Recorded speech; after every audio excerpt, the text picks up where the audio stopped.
যশোরের যশ খেজুরের রস।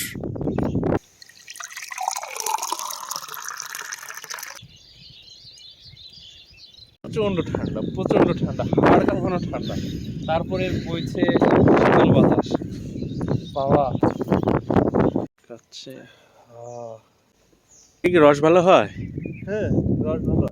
যশোর নামটি মাথায় আসলেই সবার আগে চলে আসে খেজুর গাছ ও খেজুর রসের কথা। শীতকাল ও যশোর যেন আষ্টে পৃষ্ঠে বাঁধা। যশোরের অন্যতম প্রধান আকর্ষণ খেজুর রস ও খেজুর গুড়। এই সিজনেই 2-3 মাস মেইনলি উৎপাদন হয় শীতকালেই, তাই শীতকালে যশোর না গেলে আমার মন পূর্ণতা পায় না। তাই নাকি? যশোরের প্রাকৃতিক সৌন্দর্য এই ভিডিওতে বর্ণনা করব ইনশাআল্লাহ। না টেনে পুরো ভিডিওটি দেখতে থাকুন। জানুয়ারিতেই না? তো চলুন শুরু করি, মূল ভিডিওতে যাওয়া যাক। আসসালামু আলাইকুম। প্রচন্ড ঠান্ডা দেখতেই পাচ্ছেন, এবং এই হাড় কাঁপানো ঠান্ডা, আর সাথে রয়েছিল শীতল বাতাস। তো ফজর নামাজ পড়ে একদম কাক ভরেই বেরিয়ে পড়লাম একদম টাটকা খেজুর রস ও খেজুর গুড় বানানো পদ্ধতি দেখার জন্য। সকালের রসটা একদম ভোর সময় নামানোর সময়ই সবচেয়ে বেশি টেস্টি থাকে, এরপর গেলে আসলে ওইটার টেস্ট পাওয়া যায় না।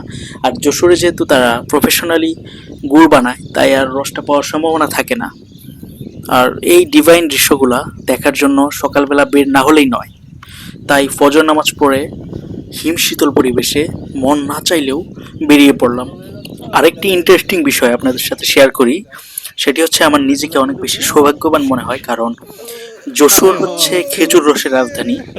আর টোটাল যশোরের মধ্যে খেজুর রস বা খেজুর গুড়ের উৎপাদনের যে মূল কেন্দ্র বা রাজধানী, এটি হচ্ছে খাজুরা। নাম শুনে আপনারা বুঝতে পারছেন এবং জেনে থাকবেন, খাজুরা হচ্ছে টপ গুড় উৎপাদনের মানে সেন্টার বলা যায় বাংলাদেশের। এবং এই খাজুরাতেই আমার এক ওয়ান অফ দ্য বেস্ট ফ্রেন্ডের একদম বাসা হচ্ছে খাজুরাতে, মানে গ্রামের বাড়ি। তো আরও মজার বিষয় হচ্ছে ওদের যে ফ্যামিলি, অ্যাকচুয়ালি তারাই বাংলাদেশের সর্বপ্রথম গুড় উৎপাদনের সাথে জড়িত ছিলেন, এবং ট্র্যাডিশনালি ওদের ফ্যামিলি হচ্ছে বেস্ট গুড় উৎপাদন করে। যেখানে অন্য জায়গায় গুড়ের দাম হয় 300-400 টাকা কেজি, ওদের ওই ফ্যামিলির গুড়গুলোর দাম অনেক বেশি। আর খাজুরা কিন্তু যশোর জেলা শহর থেকে খুব একটা দূরে নয়, সিএনজিতে 30 মিনিটের ডিস্টেন্স। তো একদম যশোর জেলা সদরের পাশেই। তো আমরা এসেই ওদের বাসায় উঠেছিলাম, এবং হচ্ছে সকালবেলা ফজর নামাজ পড়ে চলে আসলাম। এবং ভিডিওতে যাকে দেখতে পাচ্ছেন, উনি হচ্ছে আমার ওই ফ্রেন্ডের সম্পর্কে চাচা লাগেন। ভালো লাগে আসলে। কুয়াশা বেশি না? একটু কুয়াশা বেশি, বাতাস বেশি।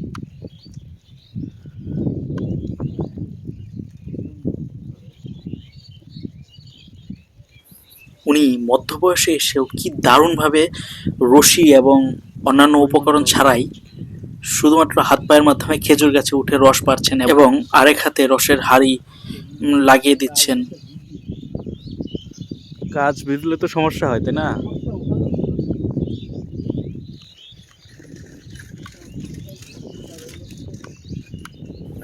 আপনারা ভিডিওতে দেখতেই পাচ্ছেন কাজটি অত্যন্ত কঠিন এবং ঝুঁকিপূর্ণ।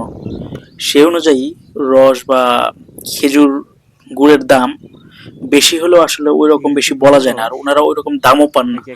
আমি একটি ভিডিওতে পুরোপুরি খেজুর রস থেকে কিভাবে খেজুর গুড় উৎপাদন করে পুরো ভিডিও দেখাবো ইনশাল্লাহ। আর এই ভিডিওর জন্য আমি প্রায় 6 থেকে 7 ঘন্টা টাইম দিয়েছিলাম। আর ভিডিওটি দেখতে চাইলে সাবস্ক্রাইব করে রাখতে পারেন চ্যানেলটি। এত সুন্দর পাখির কিচিরমিচির শব্দে ব্যাকগ্রাউন্ড মিউজিক অ্যাড করিনি, আর ভয়েস ওভারও দিতে ইচ্ছা করছিল না, বাট আপনাদের ডিটেইলড ইনফরমেশনের জন্য আসলে কথাগুলো বলছি। বেশি কুয়াশা থাকলে কি রসেও পানি অ্যাড হয়? হ্যাঁ, রসের ভিতরে চলে যায়। ও, কোয়ালিটি একটু ডিগ্রেড হয়ে যায় তাহলে।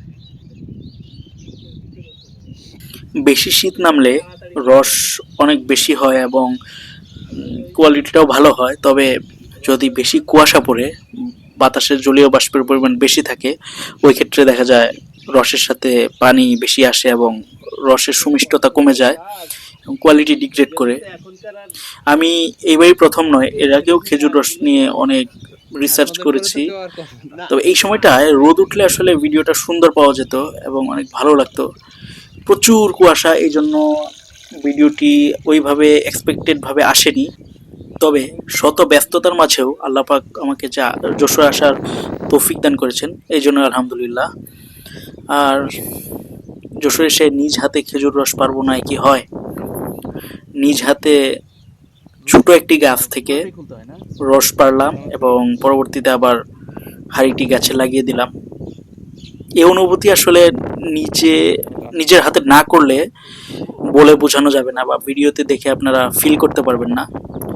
যশোরের ন্যাচারাল বিউটি এত সুন্দর যে আমি আসলে আপনাদের, যারা যশোর আসেননি তারা আসলে বুঝতে পারবেন না।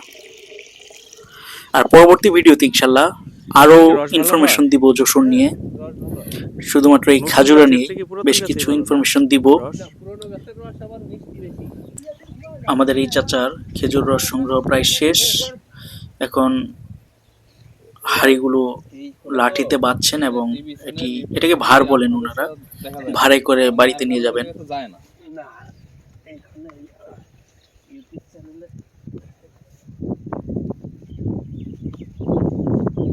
এরা আসলে প্রাকৃতিক সৌন্দর্য নিয়ে কাজ করার জন্য গদখালিকে চাইছি।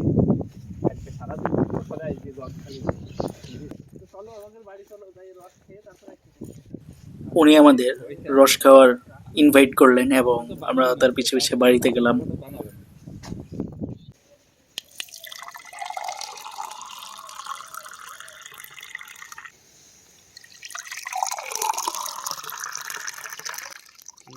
সাধ্য অনুযায়ী মুড়ি এবং খেজুর রস খেতে দিলেন, এবং যেটা প্রায় সবাই ওখানে করে থাকেন। যশোর সিরিজের পরবর্তী পর্বে আপনারা গুড় তৈরির পুরো প্রসেস পেয়ে যাবেন ইনশাল্লাহ, এবং তার পরবর্তী আরেকটি এপিসোড থাকবে, সেখানে আপনারা, আমি যশোরে আরেকদিন অবস্থান করেছিলাম আর এত সুন্দর দৃশ্যগুলোর জন্যই আমি অপেক্ষা করেছিলাম। আলহামদুলিল্লাহ আমি দেখতে পেয়েছি এবং সেই ভিডিও তৃতীয় এপিসোডে দেখবেন ইনশাল্লাহ। আজকে এ পর্যন্তই, আল্লাহ হাফেজ।